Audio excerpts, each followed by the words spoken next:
Es seguro que hasta estas islas llegaron en los viejos tiempos algunos navegantes, parece que muy pocos. Todos los conocimientos apuntaban a que hacia el final de la singladura se encontraba el océano tenebroso. Y por el Mare Nostrum circulaban todo tipo de historias.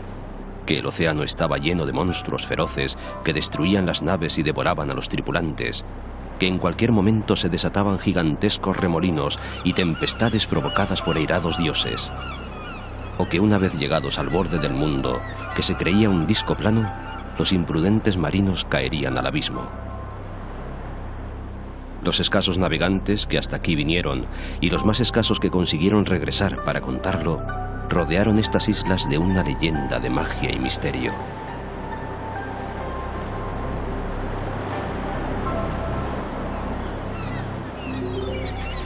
Durante mucho tiempo se creyó también que las islas eran las cumbres de las montañas de la Atlántida, el gran continente sumergido del que se ocupa Platón en sus diálogos de Timeo y Critias. Un imperio fantástico al que Zeus, rey de todos los dioses, castigó hace más de 11.000 años. Parece que aquellos gigantes, paladines de la justicia y la paz, descubrieron uno de los secretos más terribles del Olimpo, la energía cósmica capaz de destruir al ser humano, y se volvieron belicosos e injustos. En el transcurso de una sola noche, maremotos y erupciones volcánicas destruyeron la gran isla donde habitaban los atlantes, en el más grande cataclismo natural que habían visto los siglos.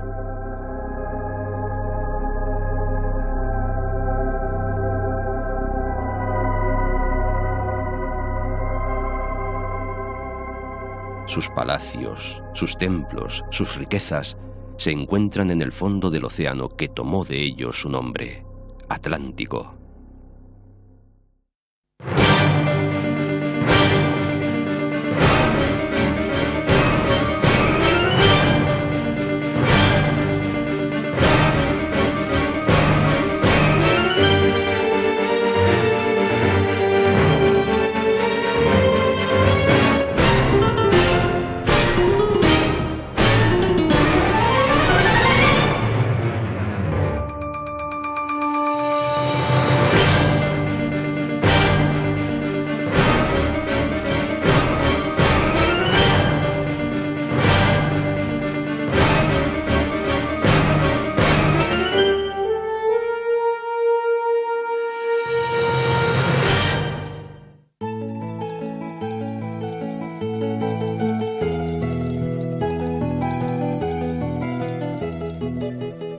Las 7 islas de Canarias son un todo que mira hacia el océano al tiempo que dialoga con otros mundos.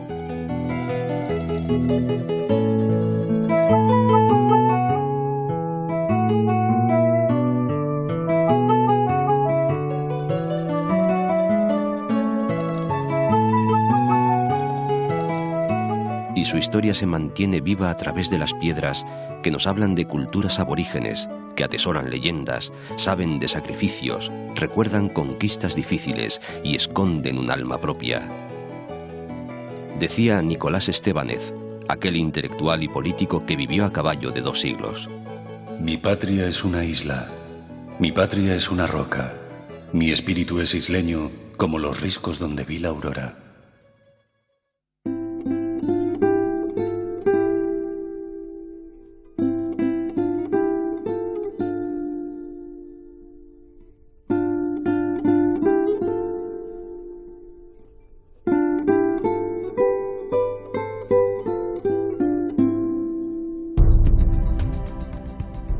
Por occidente, la primera que aparece es el Hierro, la isla por la que pasó el primer meridiano que marcaba el extremo más occidental del mundo antes del descubrimiento americano.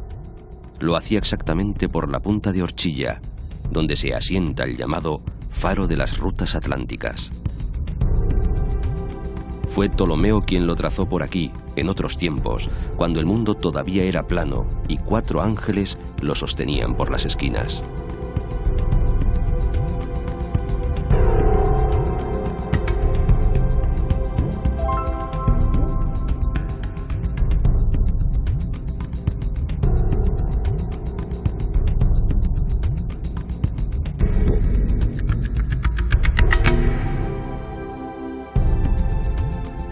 El Julán es una ladera empinada, rasgada desde hace millones de años por barrancos inhóspitos. Un erial de lava colada donde los bimbaches, los primitivos habitantes de la isla, esculpieron petroglifos nunca descifrados.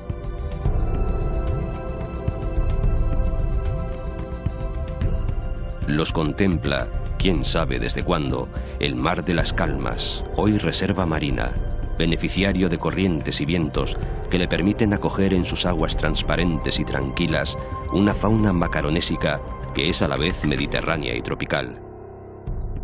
El herreño Juan Pedro Castañeda asegura que en este mar se esconden oscuros prodigios, responsables de que a veces se pueda cruzar y a veces no. Un mar mágico que carece de olas.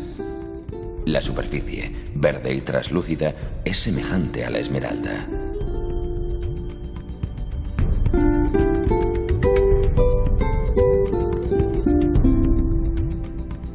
Este sur del Hierro dicen que es la tierra más alejada de Europa, la menos poblada, apenas 8.000 habitantes, y aseguran que posee el hotel más pequeño del mundo.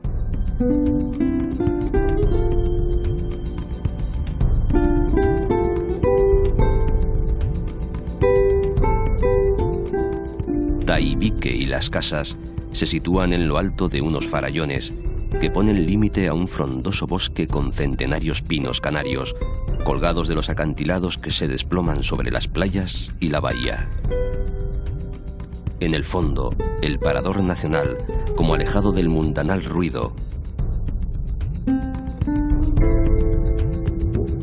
atisbando al Roque Bonanza, que se eleva vertical sobre el suelo oceánico.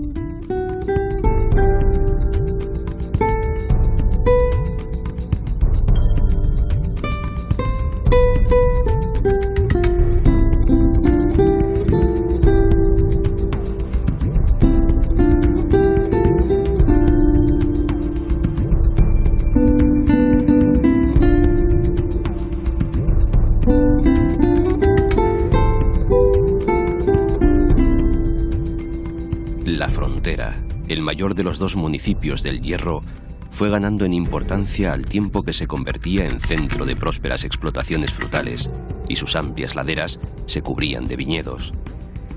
Sus caldos, criados al abrigo protector del Lapilli y el campanario exento de su parroquia, son los símbolos de este caserío afortunado. En el Pozo de la Salud, fuente de milagros, las aguas tienen propiedades para curar el cuerpo y dicen que hasta el espíritu.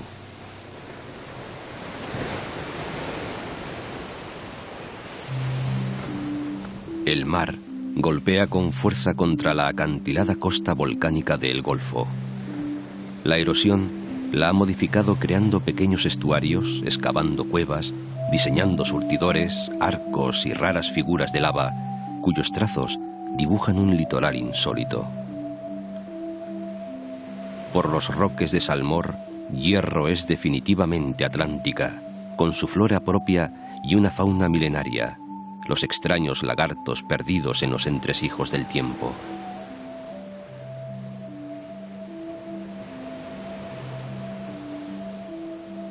Las caprichosas formas de los 8 roques, castigados por el mar, que rompe a sus pies moldeándolos a su antojo, son un hermoso regalo de la naturaleza.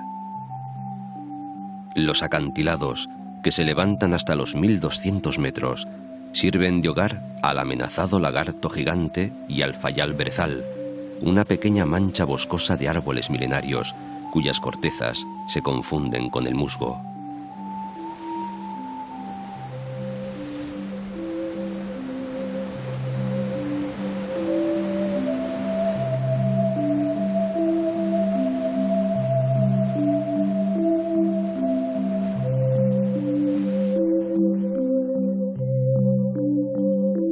Valverde es la única capital del archipiélago alejada de la costa. Se desparrama por una ladera a más de 500 metros de altura.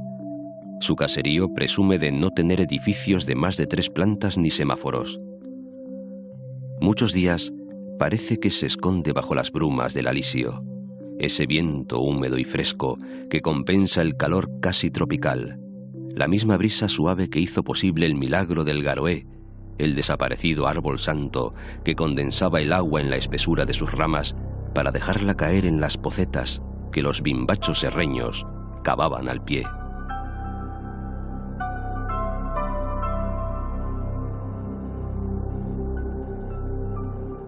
La costa es abrupta, los acantilados sin apenas fisuras, y las nieblas refuerzan la sensación de ocultamiento en estas laderas de Barlovento.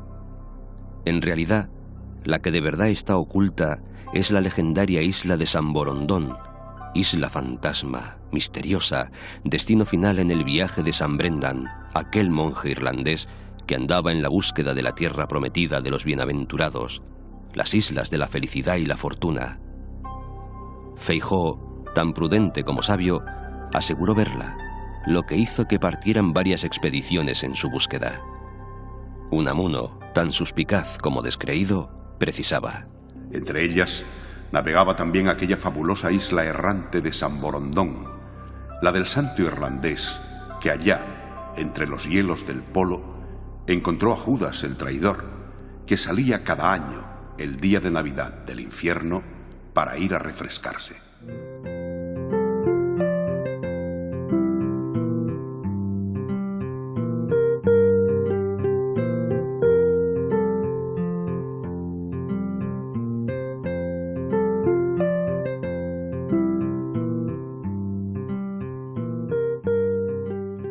San Miguel de la Palma, la antigua Benahuare, impresiona. Fue formándose desde las profundidades del océano, volcán sobre volcán, elevándose más de 3000 metros para sobrepasar luego el nivel de las aguas casi otro tanto. La capital palmera, Santa Cruz, está, no podía ser de otra forma, junto a un cráter, el de la Caldereta, en una estrecha franja de costa. Un viajero portugués, Gaspar Frutuoso, en el siglo XVI, describía la ciudad como rica, con abundantes frutos, soberbio comercio, lozana y pomposa. Y no lo decía en vano, pues pronto se instalaron aquí astilleros y el puerto desarrolló una intensa actividad comercial con enlaces marítimos a Europa y América. Tanta prosperidad atrajo la codicia de famosos corsarios, como el francés Jean de Bois, Pata de Palo, que en 1553 saqueó e incendió la ciudad, destruyendo importantes monumentos y archivos.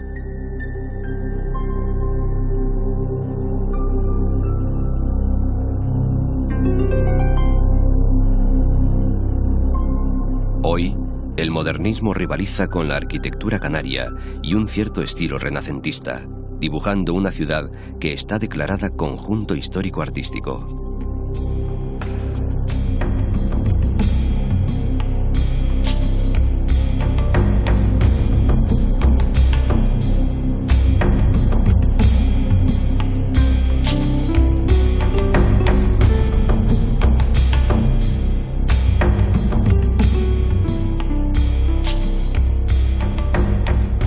Hacia el norte, tajos, montañas, playas de arena negra y bosques milenarios de laurisilva.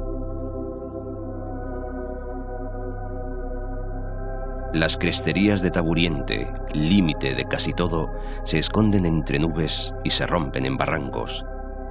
En menos de 12 kilómetros se precipita la tierra desde los 2000 metros al nivel del mar. Mientras, los alisios bailan su danza de viento entre laderas y barrancos, favoreciendo la humedad.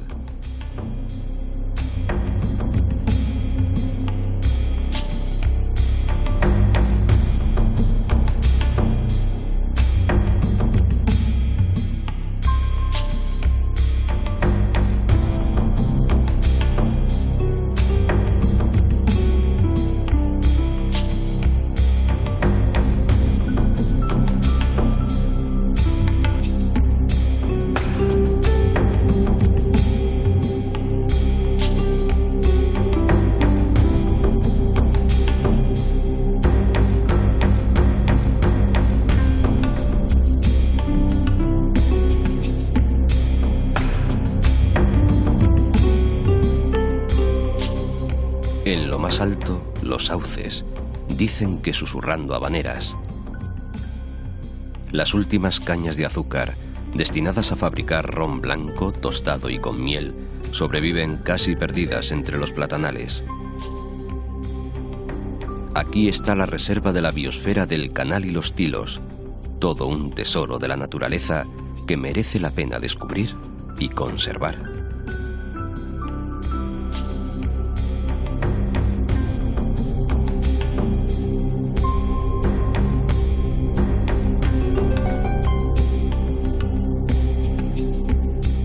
En pleno norte palmero, por Barlovento, más barrancos de laderas casi verticales.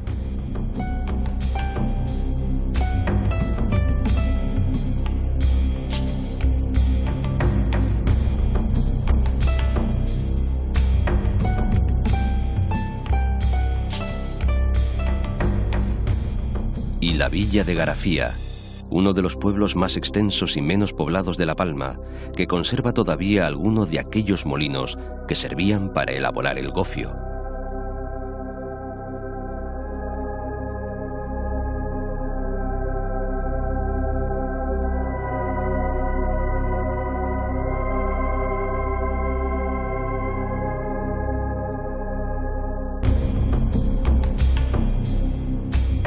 El barranco de Izcagua la separa de Punta Gorda. Por aquí todo es grandioso, un paisaje que sobrecoge el espíritu y arrastra la mirada. Tijarafe, en lengua de los antiguos pobladores, significa lugar de sombra y frescura. Aquí reinó Atocmatoma, el guerrero que destacó por la defensa a ultranza de la integridad de su pueblo.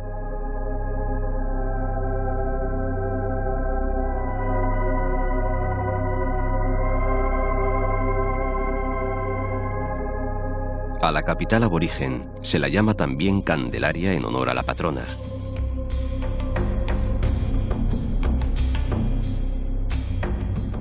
Una fértil llanura verde, plantada de aguacates, plataneras, higueras y almendros, acoge los llanos de Aridane.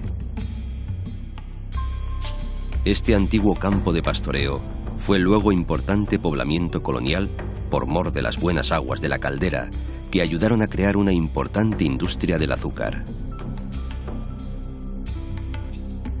Tazacorte, la antigua corte del rey Tazo, respira historia y guarda celosamente el recuerdo de un pasado no tan remoto, en el que desde su puerto se comerciaba con los Países Bajos.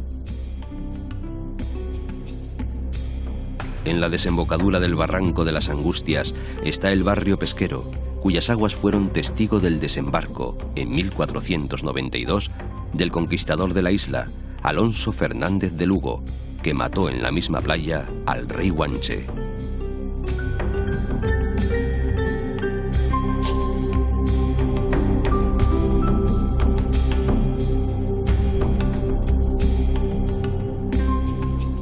Y Puerto Naos, que es el centro turístico de la comarca.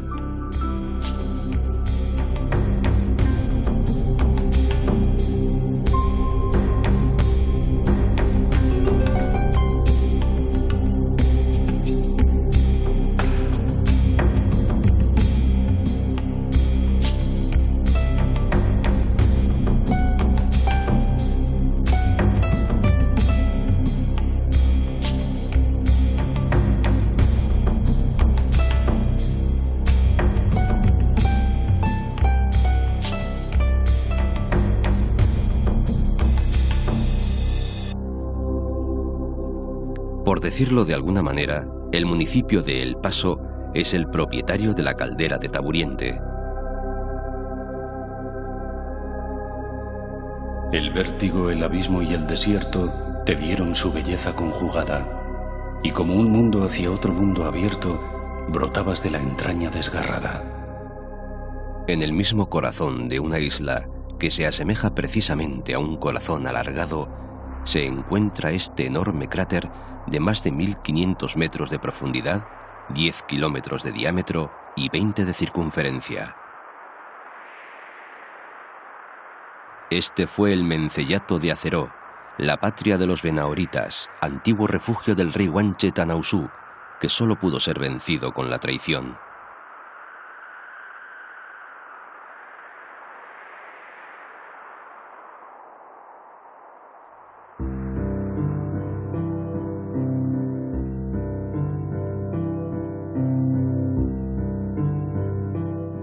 por Los Canarios o Fuencaliente, que así se conoce a la capitalidad municipal, todo es volcán, incluso el cementerio. Cuentan las crónicas que los barcos que se dirigían a América o que llegaban de regreso a Europa hacían escala en la isla para que los viajeros tomaran estas aguas de la salud, que decían curaban todas las enfermedades.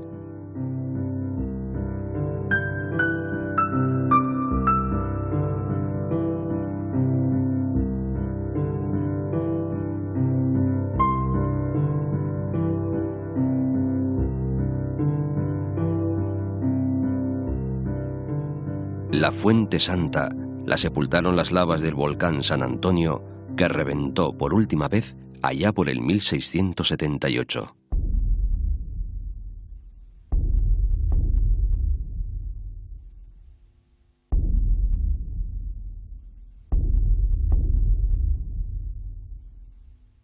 El Parque Natural de Cumbre Vieja y Teneguía ocupa con sus coladas y conos volcánicos otra superficie importante del Paso en el camino de la ruta de los volcanes.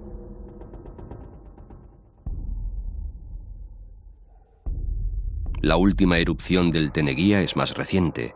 En 1971, sus lavas descubrieron al mundo el espectáculo sobrecogedor de una tierra enfurecida y avisaron de la belleza de esta isla verde, exuberante, generosa y hasta entonces casi desconocida. El Teneguía aún desprende calor.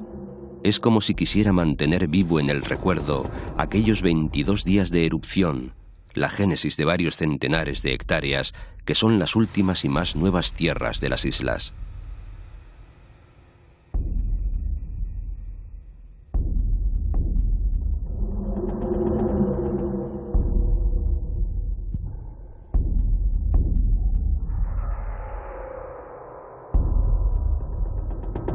Tras los campos de lavas, la caleta del Faro.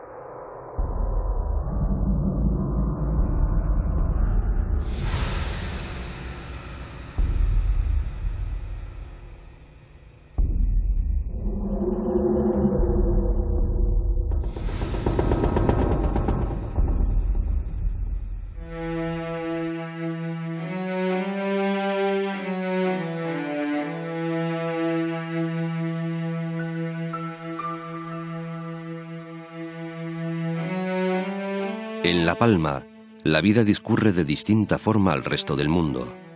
Aquí parece que corre más despacio el tiempo, que se mide por las cosas más sencillas, los gestos más nimios.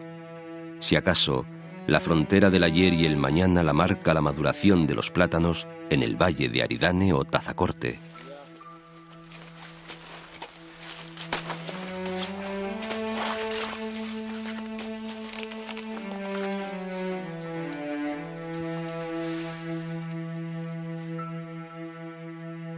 Tanta belleza alcanza alturas inimaginables en una extensión pequeña, apenas 730 kilómetros cuadrados.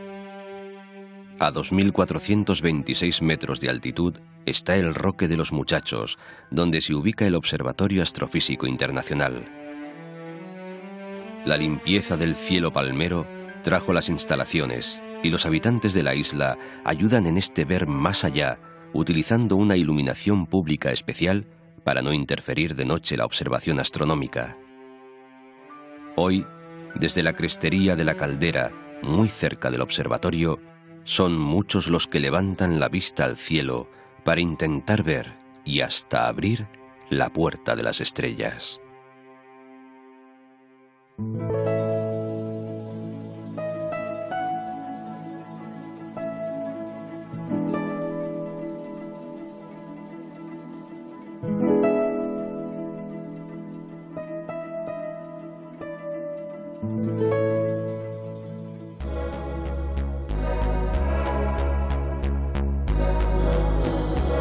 La Gomera es desde luego una isla, pero sobre todo un mundo de leyendas, tierra plagada de mitos a medio camino entre la realidad y la imaginación, que las gentes, de generación en generación, han transmitido hasta hoy.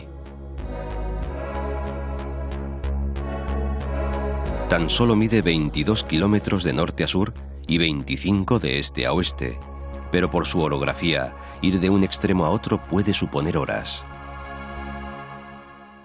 Fue el último territorio que pisó el almirante Cristóbal Colón antes de partir hacia el Nuevo Mundo, y la gesta colombina define como ninguna el devenir histórico de La Gomera a partir de su conquista.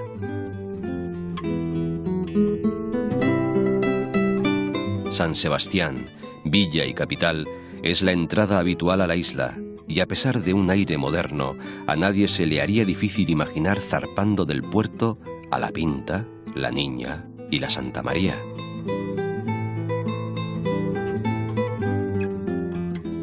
Hoy San Sebastián, olvidada de saqueos de piratas, es una ciudad atractiva y próspera que ha sabido desarrollar en su noble y antañón caserío una actividad constante.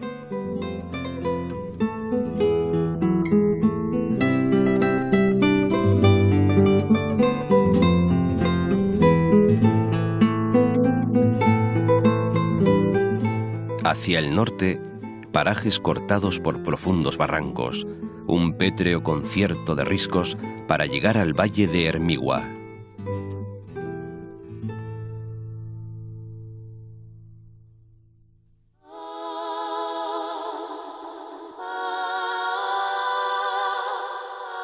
En la parte alta, el Parque Nacional del Cedro, pleno de umbrías profundas y frescas que permiten olvidar el sol. El cedro inquieta.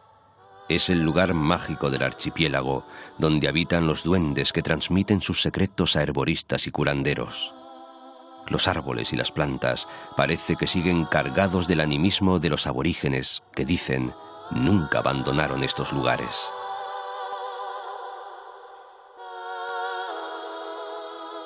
En La Gomera, a poco que se entre en su alma, se tiene la sensación de convivir con todas las generaciones de hombres y mujeres que aquí han vivido a lo largo de los siglos.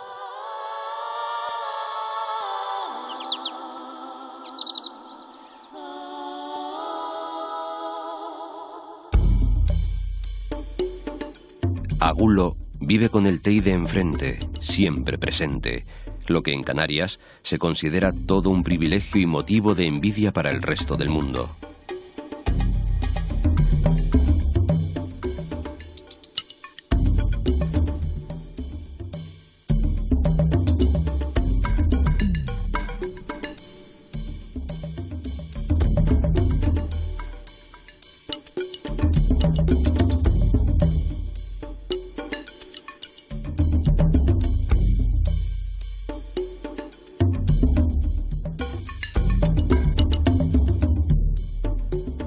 Mientras, Vallehermoso, el mayor de los municipios gomeros en cuanto a extensión, se ubica al pie del pintoresco roque El Cano.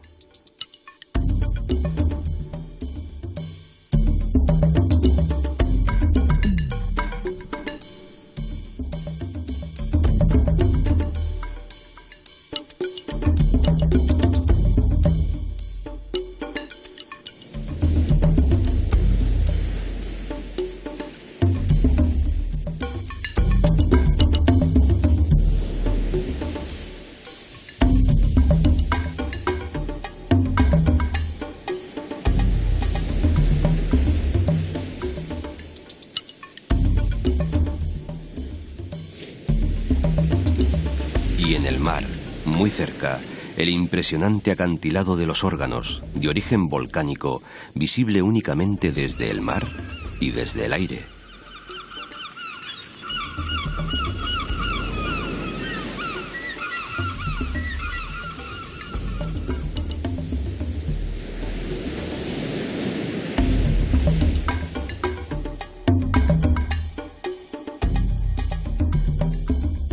El nombre del Valle Gran Rey responde a la importancia del más poderoso de los reyes aborígenes y se sitúa en el fondo del barranco del mismo nombre.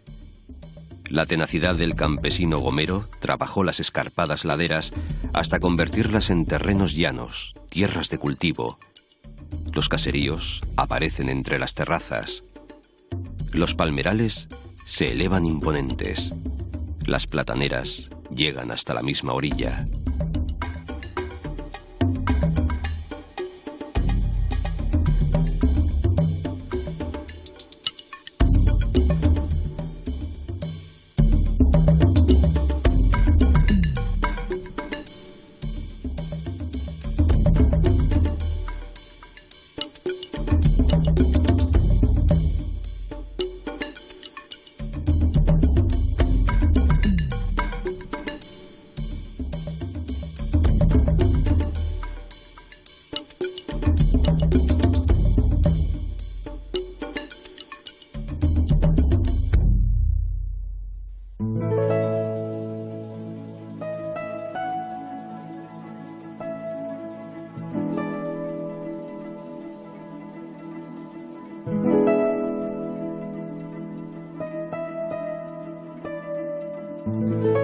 Por Garajonay, el punto más alto de La Gomera, la magia está a punto.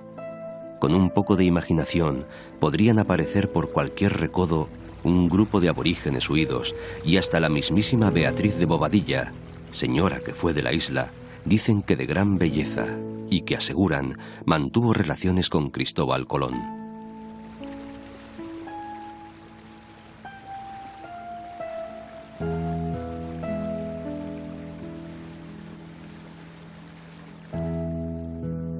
A escasa distancia de las desérticas costas saharianas se conserva este bosque, uno de los más singulares y emblemáticos de Europa.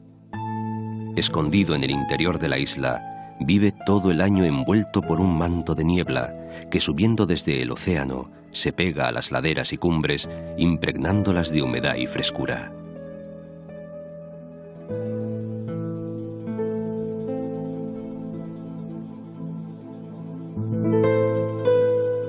En La Gomera, todos los caminos conducen al Garajonay, cuyo nombre responde a una vieja y trágica leyenda de amor.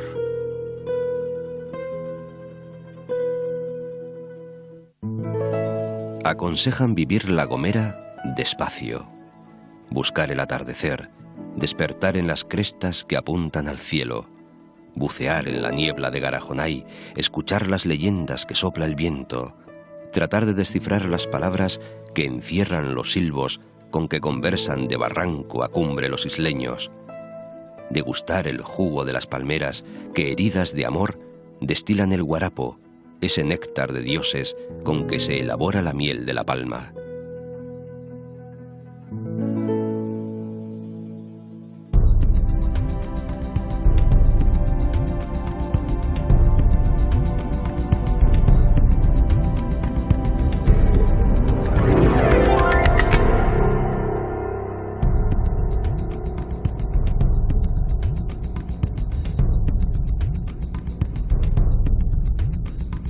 Tenerife es la isla mayor. Comenzó a emerger del mar hace 7 millones de años. Las primeras noticias históricas se deben a los griegos. Luego, Dubái II, rey de Mauritania y aliado de Roma, la avistó en sus expediciones atlánticas y dijo que era de gran altura, con nieves en la cumbre, por lo que la llamó Nivaria.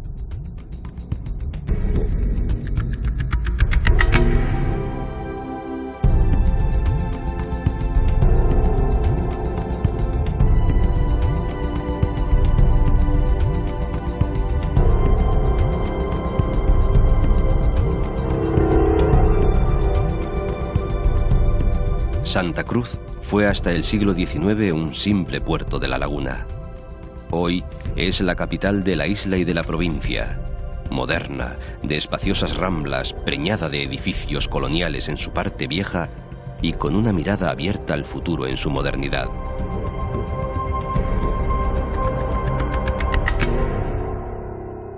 Santa Cruz no es precisamente una ciudad monumental. El barrio antiguo no lo es tanto, y las casas son, desde luego, más casa que mansión.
La ciudad fue desde el principio un puerto de mar abierto a todas las rutas y todas las corrientes, un punto de encuentro de comerciantes que, venidos de numerosos países, contribuyeron a crear una sociedad tolerante y liberal.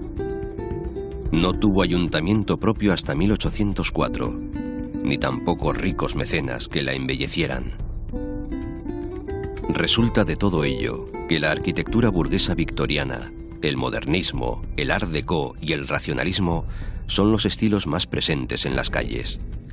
Como escribió Dulce María Loynaz, se fundó por sí sola, y no fue hasta 1822 que se convirtió en capital.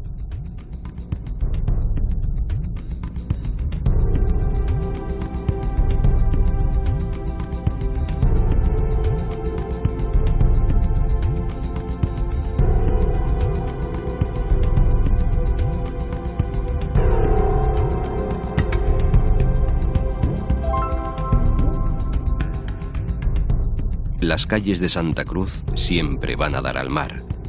Y es que el mar es un referente inevitable por la llegada y la partida continua de barcos que forman parte sustancial de su paisaje habitual. Pero la ciudad ya es mucho más. Sol, playas, medio ambiente, fiestas únicas como el carnaval, gastronomía, comercio, cultura. Aunque apenas se note, las cosas han cambiado mucho en Santa Cruz, que es ciudad de recuerdos y nostalgias, como corresponde a un lugar histórico, pero que es también ciudad moderna, urbe que apuesta por el futuro en el perfil de una nueva y espectacular fisonomía.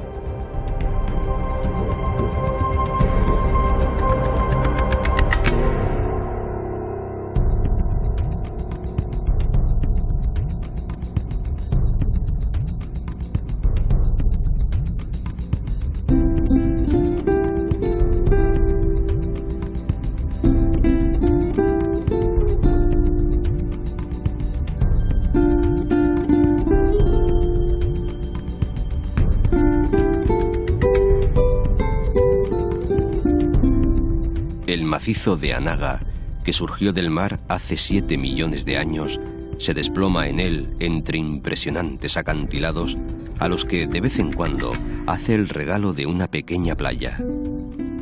Esbeltos roques e islotes emergen de las aguas como un grito de lava.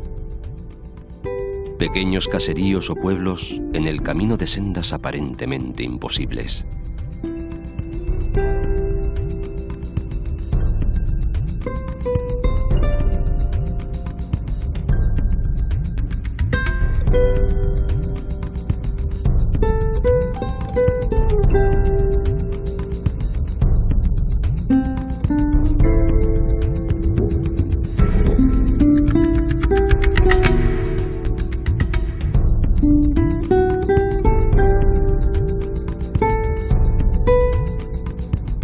La Laguna fue la primera capital de la isla.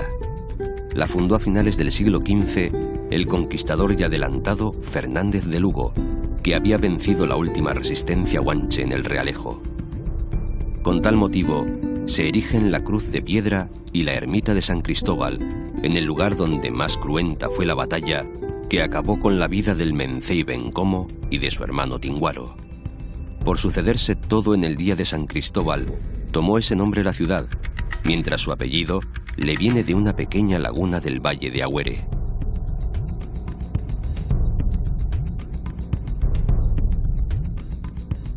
Considerada la primera ciudad colonial española no fortificada, se la conoce por sus dos villas, la de arriba y la de abajo, diferenciadas fundamentalmente por su trazado urbanístico. Los primeros vecinos se asentaron arriba, alrededor de la iglesia de la Concepción. Pero tan grande era su desorganización y tal el caos urbanístico que el cabildo y el adelantado decidieron crear otra siguiendo un orden lógico y renacentista. Así surge la villa de abajo. Es aquí donde se ubica el entorno histórico, religioso, cultural y nobiliario, las casas señoriales, las edificaciones religiosas.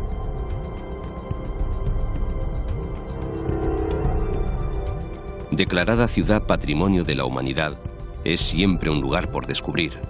Los conventos y las ermitas atesoran leyendas en sus espacios recoletos, al tiempo que los tonos de las fachadas y la vegetación tropical trasladan la imaginación a las tierras americanas de las que las Canarias son un hermoso preludio.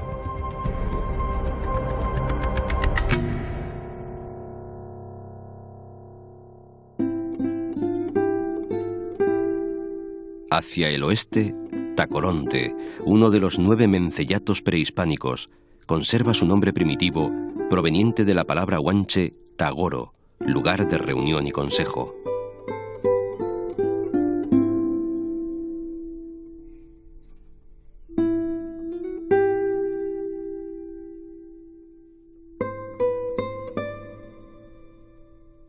A barlovento de la cordillera dorsal, tierras accidentadas, agresivas en los acantilados de la costa, que a veces, al final de los barrancos, se convierten en playa.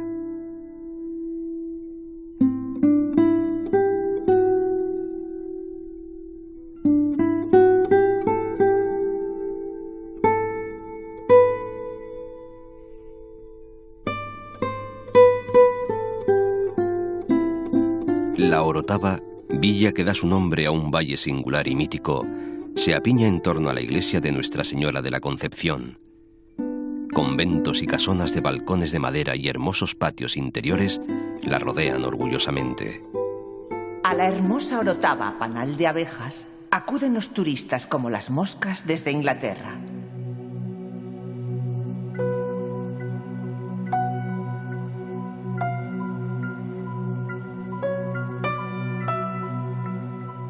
En el año 1706, una erupción volcánica sepultó el puerto de Garachico, el más importante de la isla de Tenerife en esa época. Y de la noche a la mañana, el puerto de la Cruz tomó forzosamente el relevo, a pesar de tener tan solo un pequeño refugio pesquero. De inmediato, se convirtió en la llave de la isla, como bien la definió Felipe IV, y en una de las principales escalas en las rutas comerciales de Europa con América y África. Comenzó un intenso tráfico de gentes de todas las nacionalidades que fueron acogidos por una población sin prejuicios. Por esa puerta clandestina entraron en España las ideas de la Revolución Francesa y de la Ilustración, que propiciaron una etapa de oro en la cultura portuense. Pedro García Cabrera lo proclamó con estos versos llenos de hermosura.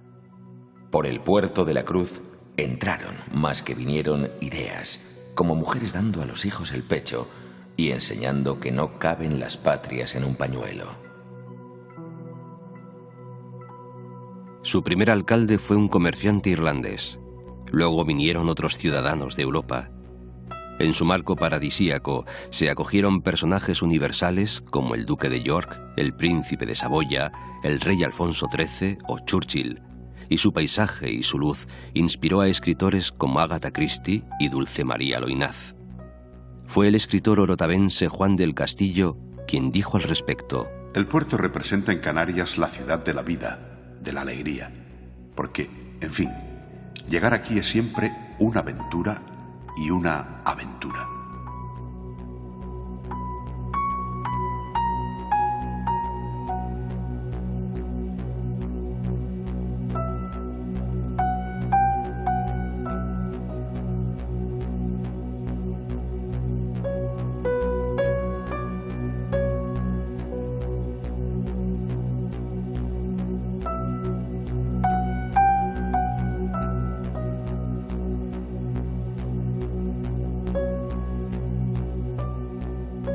Los Realejos, agrícola y rodeado de plataneras, sirvió de escenario en su día a la última batalla de la conquista.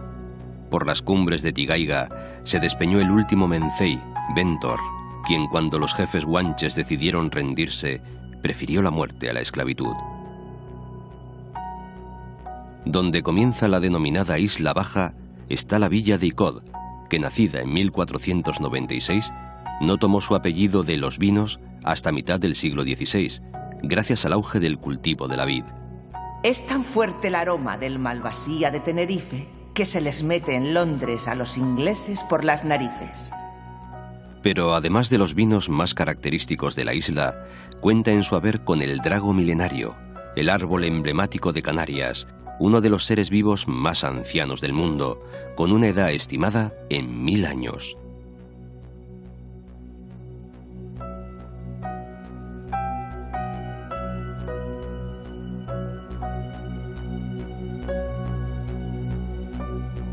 Fue un banquero genovés, Cristóbal de Ponte, quien fundó Garachico, que fue el principal puerto de Tenerife hasta 1706, en que una gigantesca erupción volcánica lo sepultó bajo la lava. Hoy la villa vuelve a mostrar orgullosa su brillante pasado.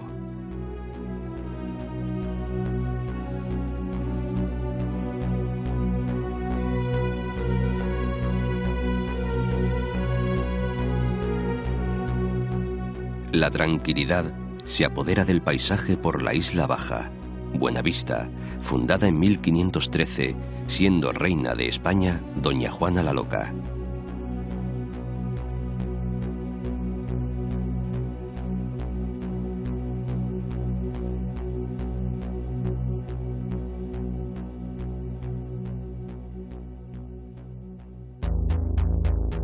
Una gran ladera que llega hasta el mar, desde la cumbre de Abeque y el Pico Viejo, conforma una costa espectacular y unos enormes acantilados, los gigantes, de hasta 600 metros de altura, que caen en vertical sobre el agua.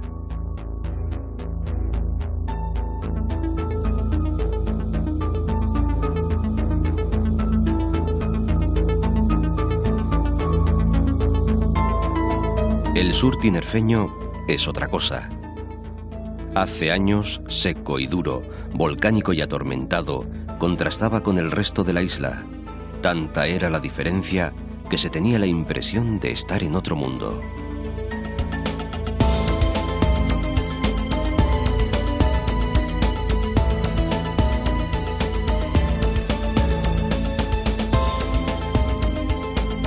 Hoy, gracias a las aguas llevadas y a la dedicación turística, ofrecen un aspecto distinto sin perder por ello el atractivo de las grandes llanuras. Verde que pelea con el azul del mar. Es también el sur de los grandes hoteles, de los centros comerciales, los lujosos puertos, el ocio y el descanso, las diversiones nocturnas y la actividad frenética.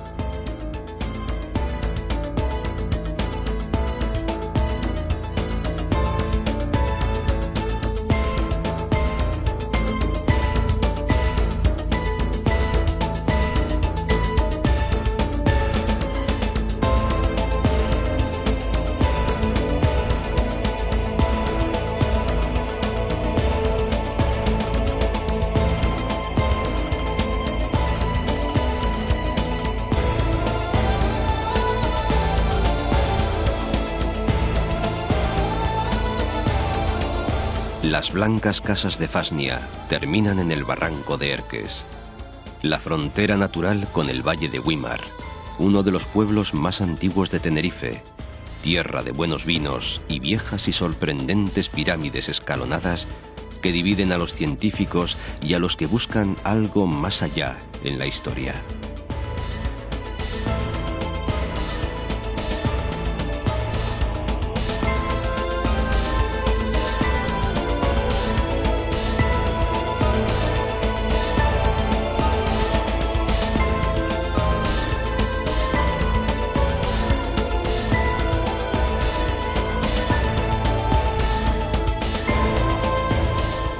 Por Candelaria, la leyenda de los guanches se ha unido a la tradición religiosa de los conquistadores en una conjunción que explica la devoción de los tinerfeños por su Virgen. La más bonita, la más morena, la que extiende su manto desde la cumbre hasta la arena. En la plaza están las estatuas de los 9 menceyes guanches, junto al mar, que da vida a las islas, bajo la mirada atenta del Teide.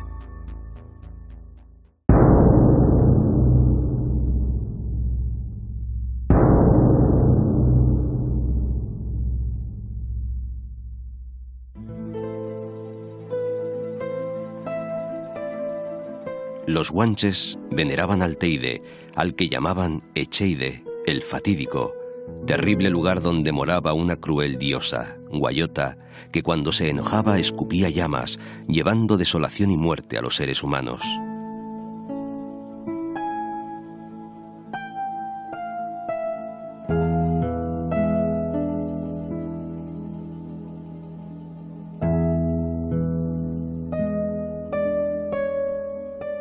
El gran Humboldt, más científico, contaba de su visita a la cumbre del Teide. ¡Qué fantástico lugar! No solamente se descubre un horizonte inmenso de mar, elevado sobre los más altos montes de las islas adyacentes, sino que también se ven las selvas de Tenerife y la parte habitada de las costas con una proximidad propia para producir los más hermosos contrastes de forma y color. Si su cráter, medio apagado desde ha siglos, lanzara gavillas de fuego, el pico de Tenerife, semejante a un faro, dirigiría al navegante en un ámbito de más de 260 leguas.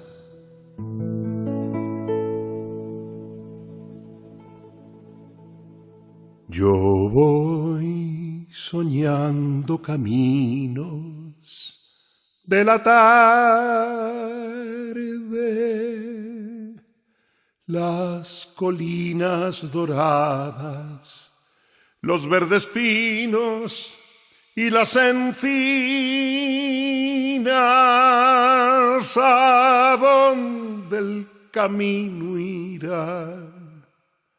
¿A dónde el camino irá?